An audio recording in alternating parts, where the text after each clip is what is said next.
G'day guys, my name is Don and you're watching my channel Don Astronomy. It's nice to be back in the observatory doing a video for a change.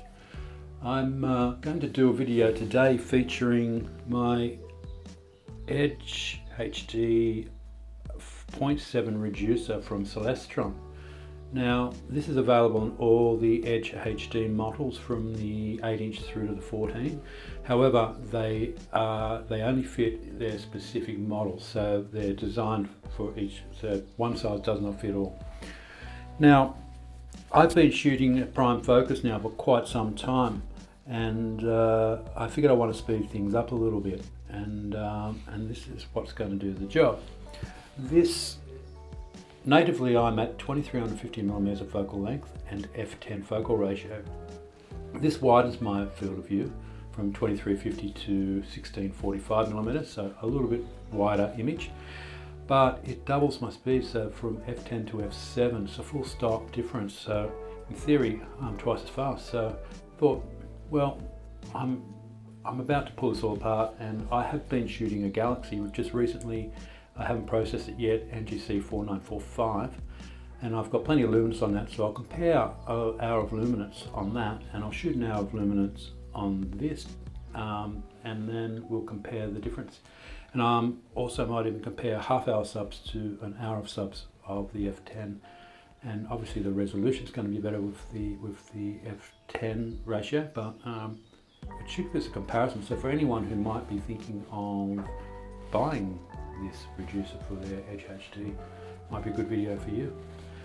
Let's pull this image train all apart now. I'll put this big hunk of 4-element glass in, and we'll put the image train back together. I will reweight, and tonight I'll calibrate, focus, and do all that.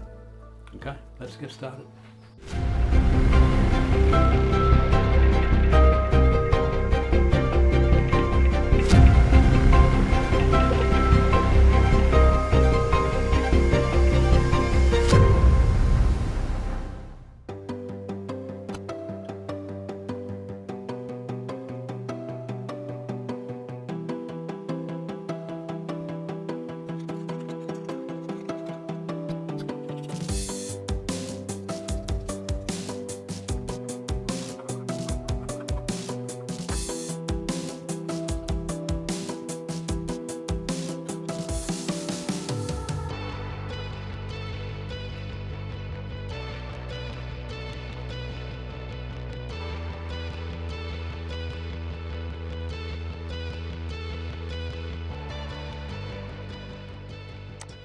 Okay, time for a quick guiding calibration. I'll speed through this so it doesn't bore you to tears. Slewing to coordinates.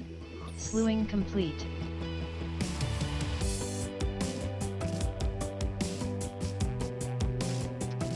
Tracking on. Slip period. Okay, happy with the guiding calibration. Now I'm just going to slew to the target and start the autofocus routine. Slewing complete.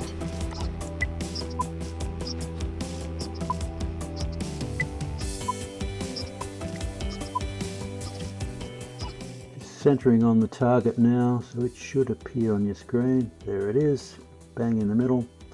Now guiding's pretty good at 0.3 arc seconds per pixel. My pixel scale is 0.47, so I'm under that. Now my first 5-minute sub about to pop in. There it is. And it's looking pretty good, happy with that. So magically over in PixInsight, and here are my f7 images, there's 12 of them, and here are my f10 images, there's 12 of those as well. So we're going to select those, we're going to stack those first, and then we'll stack the f7 after. Now the stacking process is going to be really simple, it's just fast batch processing, nothing fancy, no drizzling or anything like that. We are just stacking mono images, and it'll be auto star selection for calibration, no flat spires, dark frames, etc. And we will just run this now, and I will skip through the rest of this.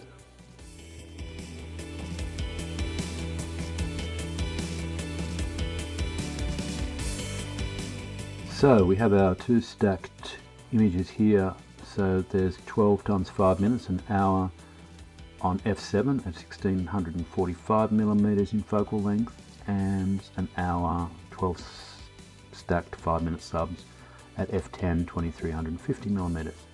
So we'll just nuke these and have a look. So pretty obvious that f7 is king in signal to noise ratio, but you can also see, so you can see the trade-off. There is more focal length here, but if I actually bring this up to scale, closer to our f10 over here, prime focus, I think the trade-off for the extra signal that you're getting and the time you're saving, and you're getting better guiding as well because your guiding improves, I think the trade-off is worth it. Now these images, remember, have no calibration frames, so they're a little bit noisy, and they're also a lot of gradient present. Remember, there's no darks, there's no bias, there's no flat frames in these. These are just straight raw. I think we can have a look at our 6 sub-stacked images now and compare those. Once again, just 6 images at f7 selected, and the same stacking process before, very basic, and I'll just skip through this now.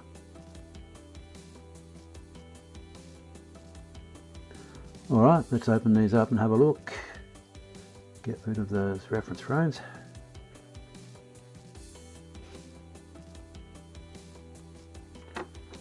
Alright,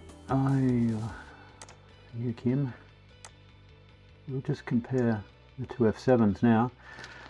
I'll bring this up to the same size, go that way. Now this is an hour, this is 30 minutes, and you can see more signal present, so that is definite, but this is still pretty impressive. Now if I compare this at f7 and this at f10, and this is only 30 minutes compared to an hour, it's still, to me, that there's a lot more signal here than at f10. So is the trade-off worth it? Let me know your thoughts.